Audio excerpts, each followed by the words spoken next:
அன்பின் பிதாவே, இந்த காலை வேலைக்கா உமக்கு நன்றி செலுத்துகிறோம். எங்களை சிருஷ்டித்தவரே மை துதிக்கிறோம், ஸ்தோத்தரிக்கிறோம். எங்களை ஆண்டவரே வழி நடத்துகிறவரே மை ஸ்தோத்தரிக்கிறோம், துதிக்கிறோம். எங்களுடைய தேவைகள் எல்லாம் சந்திக்கிறவரே மை துதிக்கிறோம், ஸ்தோத்தரிக்கிறோம். ஆண்டவரே மை ஸ்தோத்தரிக்கிறோம். கர்த்தாவே, உலகத்திலே உங்களுக்கு உபத்திரவம் உண்டு, ஆனாலும் திடன் கொள்ளுங்கள், நான் உலகத்தை ஜெயித்தேன் என்று ஆண்டவரே நீங்க சொல்லி இருக்கிறீங்கப்பா. ஆண்டவரே, எல்லா உபத்திரவத்திலையும் நாங்க பொறுமையா இருக்க, விசுவாசத்தை காத்துக்கொள்ள எங்களுக்கு கிருபை செய்யுங்க. இந்த நாளின் வேத தியானத்தை எங்களுக்கு ஆசீர்வதித்தாங்க. நேசிக்கிற இயேசு கிறிஸ்துவின் இனிய நாமத்தில் கேட்கிறோம் பிதாவே, ஆமென். அப்போஸ்தலர் 27வது அதிகாரம்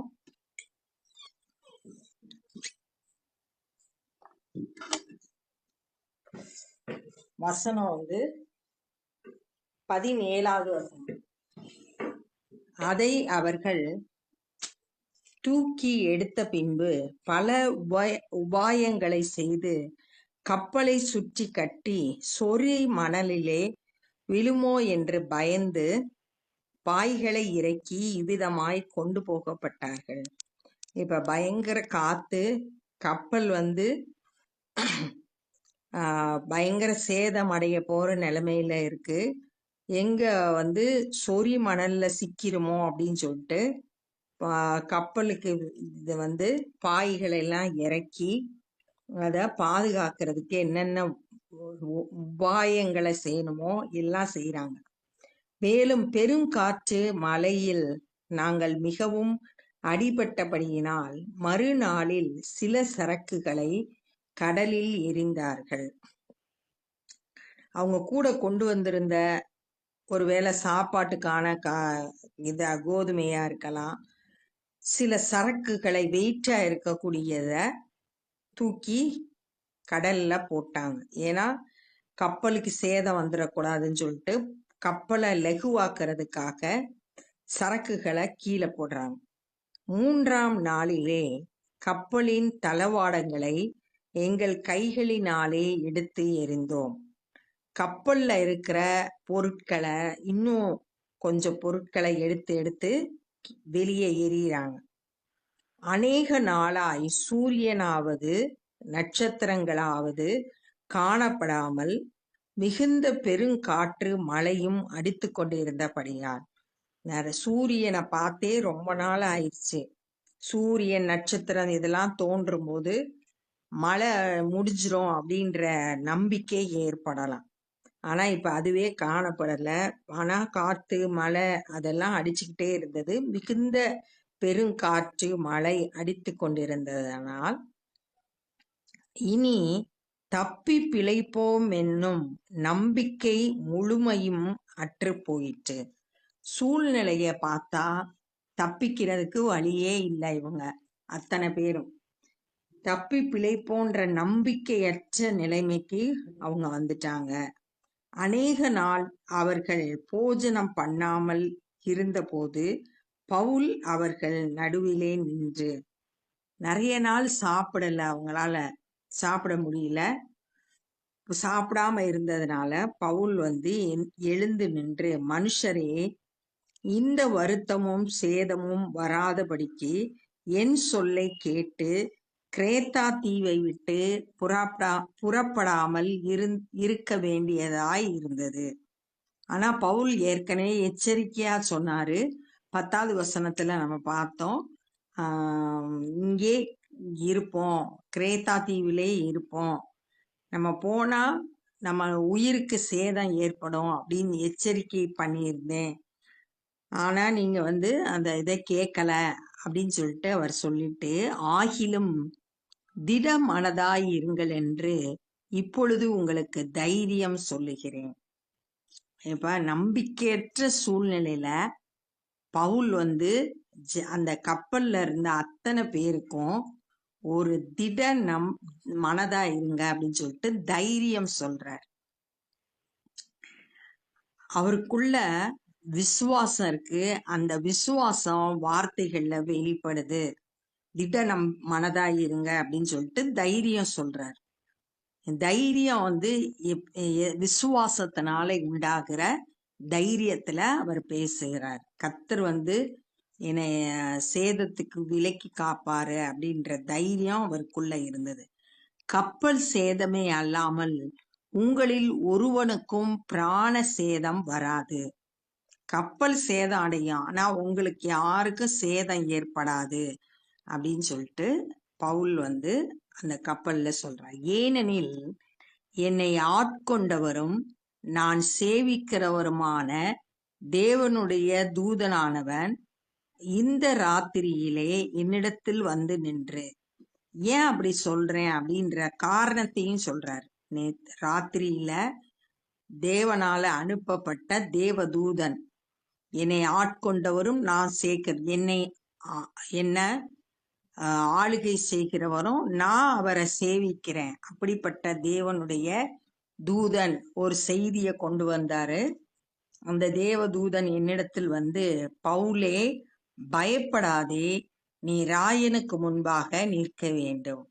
முதல்ல பவுல வந்து தேவன் வந்து பலப்படுத்துகிறார் தம்முடைய வார்த்தையினால. அந்த வார்த்தையை பெற்றுக்கொண்ட பவுல் வந்து ஜனங்களை தைரியப்படுத்துறார். அப்ப பிரச்சனையின் மத்தியில கடந்து செல்லும் போது கர்த்தரிடத்துல இருந்து நம்ம வார்த்தையை பெற்றுக்கொள்ளணும், அந்த வார்த்தையை நம்பணும். அந்த வார்த்தையை நம்ம பயன்படுத்தும் போது அது நமக்கு தைரியத்தை கொடுத்து அந்த பிரச்சனையில இருந்து மீண்டு வர்றதுக்கு அந்த வார்த்தை நமக்கு உதவி செய்யும். இங்க பவுல் அதைத்தான் பவுலோடைய வாழ்க்கையில நம்ம பார்க்கிறோம். தேவதூதன் வந்து நீ ராயனுக்கு முன்பாக நிக்கணும், இதோ உன்னுடனே கூட யாத்திரை பண்ணுகிற யாவரையும் தேவன் உனக்கு தயவு பண்ணினார் என்றான். நீ ராயனுக்கு முன்பாக ரோமாபுரியில போய் ராயனுக்கு முன்பாக நிற்கணும். இது தேவ திட்டம், அது கட்டாயம் நிறைவேறும். அதோடு சேர்ந்து உன் கூட கப்பல் பயணம் செய்கிற அத்தனை பேருக்கும் தேவன் தயவு காட்டுறாரு அப்படின்னு சொல்லிட்டு தேவதூதன் மூலம் வார்த்தைகளால பலப்படுத்தப்பட்டார். பயந்த சூழ்நிலையில தப்பி பிழைக்கிறதுக்கு வழி இல்லாத நேரத்துல கர்த்தருடைய வார்த்தை வந்து பவுல பலப்படுத்தினது. ஆனபடியினால் மனுஷரே திடமனதாயிருங்கள், எனக்கு சொல்லப்பட்ட பிரகாரமாகவே நடக்கும் என்று தேவனிடத்தில் நம்பிக்கையாயிருக்கிறேன். எல்லாம் தைரியமாயிருங்க. எனக்கு ஆண்டவர் என்ன சொல்லியிருக்காரோ அது நிச்சயம் நிறைவேறும் அப்படின்னு நான் கர்த்தர் மேல நம்பிக்கையா இருக்கேன். வார்த்தைகள் தேவன் கொடுத்த பிறகு அந்த வார்த்தையை விசுவாசிக்கணும். சூழ்நிலைகளை பார்த்து பயப்படக்கூடாது. கர்த்தர் சொல்லியிருக்காரு என்னை தப்புவிப்பாருன்னு முழு நிச்சயமா கர்த்தரை நம்பணும். இங்க பவுல் அப்படித்தான் செஞ்சாரு. தேவனிடத்தில் நம்பிக்கையா இருக்கிறேன். ஆகினும் நாம் ஒரு தீவிலே விழ வேண்டியதாய் இருக்கும் என்றான். ஆனாலும் நம்ம ஒரு தீவுக்கு போனோம். 14ஆம் ராத்திரி ஆன போது, 14வது நாள் ஆயிடுச்சு, நாங்கள் ஆதிரியா கடலிலே அலைவுபட்டு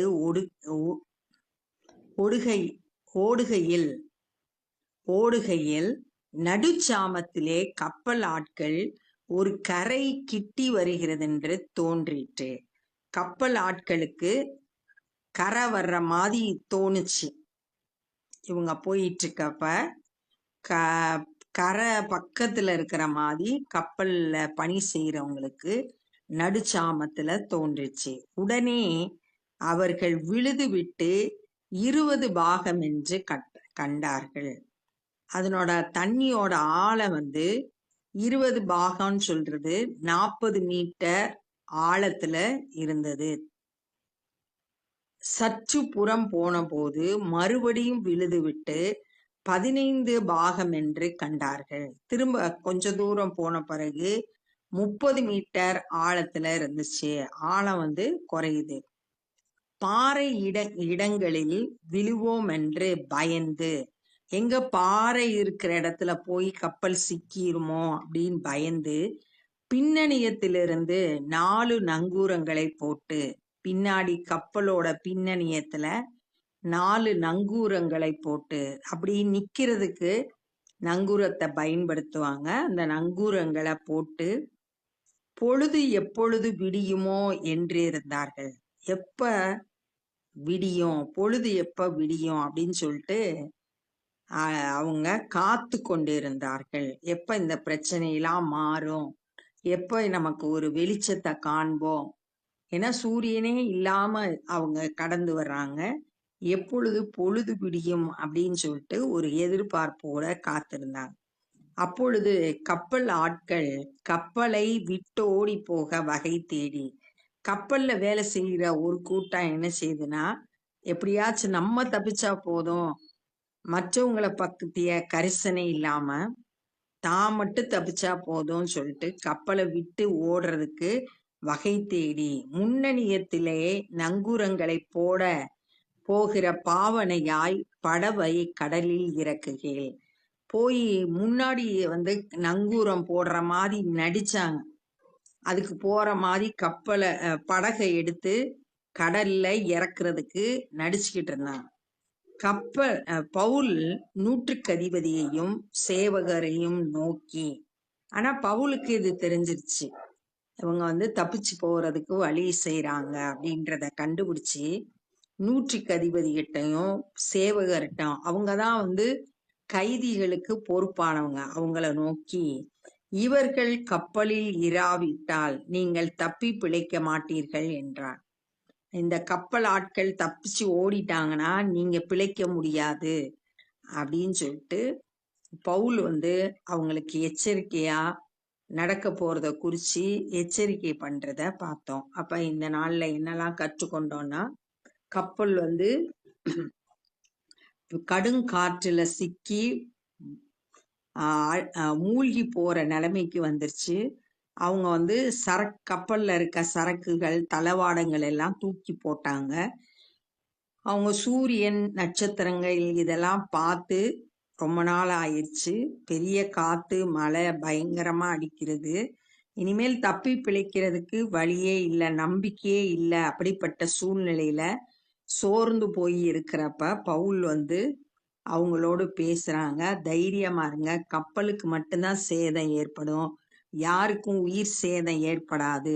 ஏன்னா நேற்று ராத்திரியில தேவதூதன் வந்து என் கூட பேசினாரு, பயப்படாத, நீ ராயனுக்கு முன்பாக நிற்கணும், உன்னோடு கூட இருக்கிற கப்பல் பயணம் பண்றவங்களுக்கும் நான் தயவு பண்ணுகிறேன் அப்படின்னு சொல்லிட்டு கர்த்தருடைய வார்த்தைய அந்த தேவதூதன் என்னோடு பேசினாரு. அதனால நீங்க தைரியமா இருங்க, தேவன் என்ன சொன்னாரோ அது அப்படியே நடக்கும் அப்படின்னு நான் நம்பி இருக்கிறேன் அப்படின்னு சொன்னாரு.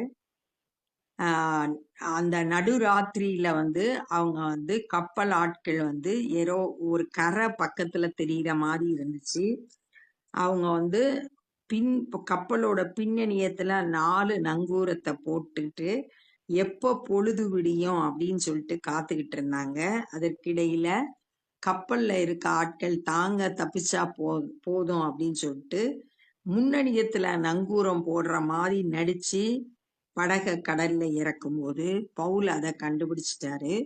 நூற்றுக்கதிபதியும் சேவகரையும் பார்த்து, இவங்க தப்பிச்சு போயிட்டா நீங்க உயிர் பிழைக்க முடியாது அப்படின்ற செய்திய அவங்களுக்கு சொன்னதை இந்த நாள்ல தியானிச்சோம். நம்மளும் கூட கஷ்டமான சூழ்நிலையில கடந்து செல்லும் போது கர்த்தரிடத்துல ஜெபம் பண்ணி அவர் நம்மகிட்ட பேசுகிற வார்த்தையை பெற்று கொண்டோம்னா அந்த வார்த்தையை விசுவாசிக்கும் போது அந்த சூழ்நிலைகள்ல மாற்றத்தை நம்ம பார்க்க முடியும்.